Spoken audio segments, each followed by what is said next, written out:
ಗುರುಗಳೇ, ತಾವು ತಿಳಿಸ್ತಿದ್ರಿ ಪೂಜಾ ವಿಧಾನಗಳ ಜೊತೆಗೆ ಶಾಸ್ತ್ರೋಕ್ತವಾಗಿ ಯಾವ ರೀತಿ ಮಾಡಬೇಕು, ಇದರ ಮಹತ್ವವೇನು, ಕಥೆಯನ್ನ ಮುಂದುವರಿಸೋದಾದ್ರೆ ಈ ದಿವಸ ತುಂಬಾ ವಿಶೇಷವಾಗಿರುವಂತಹ ಆರಾಧನಾ ಕ್ರಮದಲ್ಲಿ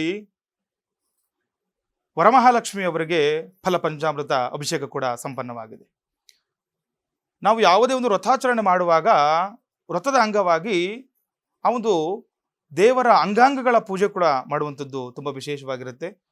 ವರಮಹಾಲಕ್ಷ್ಮಿ ಅವರಿಗೂ ಕೂಡ ಈ ದಿವಸ ಅಂಗಾಂಗಗಳ ಪೂಜೆ ನಡೀತಾ ಇದೆ. ಎಲ್ಲರೂ ಕೂಡ ಜಗನ್ಮಾತೆ ಆಗಿರುವಂತಹ ವರಮಹಾಲಕ್ಷ್ಮಿಯನ್ನ ಪ್ರಾರ್ಥನೆ ಮಾಡ್ಕೊಳ್ತಾ ಎಲ್ಲ ಆರ್ಥಿಕ ಸಮಸ್ಯೆಗಳಾಗ್ಲಿ, ಆರೋಗ್ಯ ಬಾಧೆಗಳಾಗ್ಲಿ, ಸಾಲಬಾಧೆಯಿಂದ ಜಗನ್ಮಾತೆ ವರಮಹಾಲಕ್ಷ್ಮಿ ನಮಗೆ ವರಪ್ರದ ಆಗಲಿ ಅಂತ ಪ್ರಾರ್ಥನೆ ಮಾಡ್ಕೊಳ್ಳೋಣ.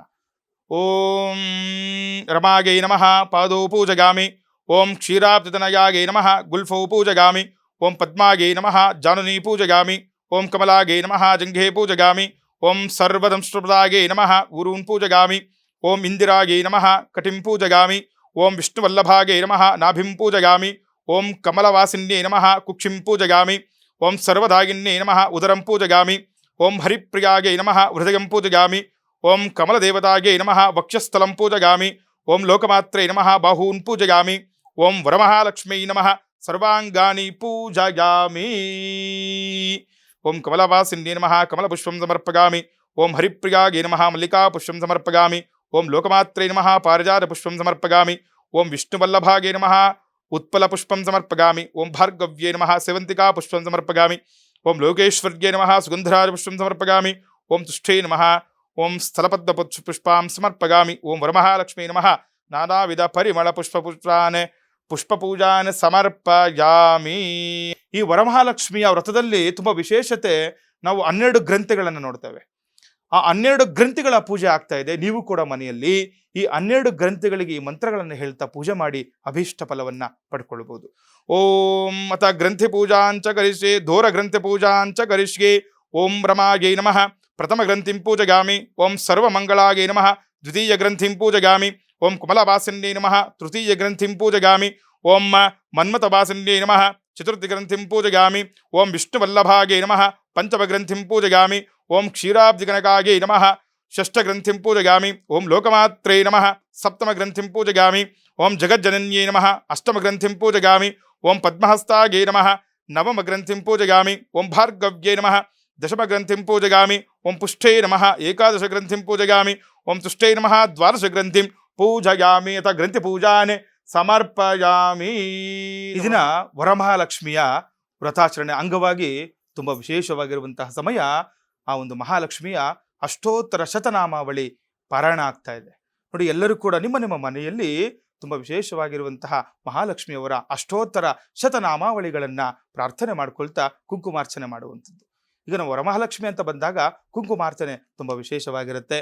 ಆ ಒಂದು ಸಮಯದಲ್ಲಿ ನಿಮ್ಮ ಮನೆಯಲ್ಲಿ ನಿಮ್ಮ ಅನುಕೂಲಕ್ಕೆ ತಕ್ಕಂತೆ ಏನಾದರೂ ವಿಳೆದೆಲೆ ಇದ್ದರೆ ಅಥವಾ ಯಾವುದಾದ್ರೂ ಬೆಳ್ಳಿ ಅಥವಾ ತಾಮ್ರದ ತಟ್ಟೆಗಳಲ್ಲೇ ಆಗಲಿ ಈ ಒಂದು ಕುಂಕುಮಾರ್ಚನೆ ಮಾಡುವಂಥದ್ದು ತುಂಬ ವಿಶೇಷವಾಗಿರುತ್ತೆ. ನಿಮ್ಮಲ್ಲಿ ಏನಾದರೂ ಈ ನಾಣ್ಯಗಳಿದ್ರೆ ಯಾವುದಾದ್ರೂ ಆಗ್ಬೋದು, ಬಂಗಾರದ ನಾಣ್ಯನೋ, ಬೆಳ್ಳಿ ನಾಣ್ಯನೋ, ತಾಮ್ರದ ಹಿತ್ತಾಳೆಯ ನಾಣ್ಯಗಳ ಮೇಲೆ ಆ ಒಂದು ಕುಂಕುಮಾರ್ಚನೆ ಮಾಡುವಂಥದ್ದು ನೋಡಿ. ಈಗ ನಾವು ಅನಾಮಿಕ ಭರಳ ಅಂತ ಹೇಳ್ತೀವಿ. ಈ ಅನಾಮಿಕ ಅಂಗುಷ್ಟದಿಂದ ತುಂಬ ವಿಶೇಷವಾಗಿರುವಂತಹ ಕುಂಕುಮವನ್ನು ನಾವು ತೆಗೆದುಕೊಂಡು ಓಂ ಮಹಾಲಕ್ಷ್ಮೀ ನಮಃ ಮಹಾಲಕ್ಷ್ಮೀ ನಮಃ ಅಂತ ಹೇಳ್ತಾ ಎಲ್ಲರೂ ಕೂಡ ಪ್ರಾರ್ಥನೆ ಮಾಡೋಣ.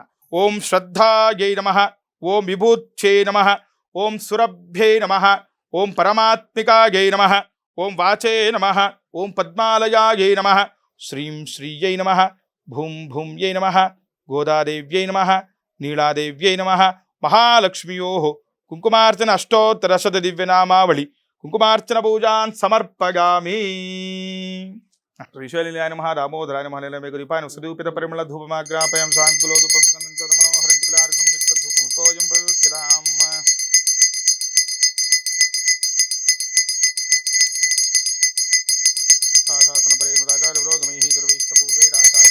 ಸತ್ಕೃತಾಯಾಸ್ತು ಮಂಗಳಂ ರಕ್ಷಾನ್ ಧಾರಯಾಮಿ ನಮಸ್ಕರೋಮಿ. ಅನೇನ ಪೂಜಾವಿಧಾನೇನ ಸುಪ್ರೀತಾ ಸುಪ್ರಸನ್ನ ವರದಾ ಭವಂತು. ಮಹಾಲಕ್ಷ್ಮಿಯೇ ನಮೋ ನಮಃ. ರಕ್ಷಾನ್ ಧಾರಯಾಮಿ ನಮಸ್ಕರೋಮಿ. ಲಕ್ಷ್ಮೀ ರಮಣ ಗೋವಿಂದ. ನೈವೇದ್ಯ ಮಾಡ್ಕೊಂಬಿಡು. ಗುರುಗಳೇ, ಶಾಸ್ತ್ರೋಕ್ತವಾಗಿ ವರಮಹಾಲಕ್ಷ್ಮಿಯ ಒಂದು ಪೂಜೆಯನ್ನ ನಾವು ನೆರವೇರಿಸಿದ್ದೇವೆ. ತಾವು ಸಮಗ್ರವಾದಂತಹ ಪೂಜಾ ಕೈಂಕರ್ಯಗಳೊಂದಿಗೆ, ಕ್ರಮಗಳೊಂದಿಗೆ ವರಮಹಾಲಕ್ಷ್ಮಿ ಪೂಜೆಯನ್ನ ನಿಮ್ಮ ನೇತೃತ್ವದಲ್ಲಿ ಮಾಡಿದ್ದೇವೆ. ಈ ವರಮಹಾಲಕ್ಷ್ಮಿ ಪೂಜೆಯ ಹಿಂದಿರುವಂತಹ ಕಥೆ ಏನು? ಇದು ಹೇಗೆ ಬಂತು ಗುರುಗಳೇ? ಅದನ್ನ ತಿಳಿಸ್ಕೊಡಿ. ಶಿವನು ಹೇಳುವನು, ಗಿರಿಜೆ ವ್ರತ ಮಾಡುವ ಬೆಳಗ್ಗೆ ನಿತ್ಯ ಕರ್ಮಗಳನ್ನು ಮುಗಿಸಿ ಅಭ್ಯಂಜನ ಸ್ನಾನವನ್ನು ಮಾಡಿ ಶುಚಿರ್ಭೂತಳಾಗಿ ಮಡಿಬಟ್ಟೆಯಿಂದ ಪೂಜೆಯನ್ನು ಸಿದ್ಧ ಮಾಡಿಕೊಳ್ಳಬೇಕು. ರಂಗವಲ್ಲಾದಿಗಳಿಂದ ಸಾರಿಸಿ ನೆಲದ ಮೇಲೆ ದಿವ್ಯವಾದ ಮಂಟಪವನ್ನು ನಿರ್ಮಿಸಿ ಮಂಟಪದ ಮಧ್ಯಭಾಗದಲ್ಲಿ ಪಂಚವರ್ಣಗಳಿಂದ ಅಷ್ಟದಳಗಳ ಪದ್ಮಗಳನ್ನು ಬರೆದು ತಟ್ಟೆಯಲ್ಲಿ ಅಕ್ಕಿಯನ್ನು ಹಾಕಿ ಕಲಶವನ್ನಿಟ್ಟು ಪ್ರಾಣಪ್ರತಿಷ್ಠೆ ಮಾಡಿ ಕಲ್ಪೋಕ್ತ ಶಾಸ್ತ್ರೋಕ್ತವಾಗಿ ಪೂಜಾರಿಗಳನ್ನು ಮಾಡಿ ವಿಧ ವಿಧವಾದ ಭಕ್ಷ್ಯ ಭೋಜಗಳಿಂದ ಒಂದು ಜಗನ್ಮಾತೆ ಆಗಿರುವಂತಹ ವರಮಹಾಲಕ್ಷ್ಮಿಗೆ ನೈವೇದ್ಯವನ್ನು ಮಾಡಬೇಕು. ತದನಂತರ ಫಲದಕ್ಷಿಣೆಗಳನ್ನು ಕೂಡ ಬ್ರಾಹ್ಮಣರಿಗೆ ಅರ್ಪಣೆ ಮಾಡಬೇಕು.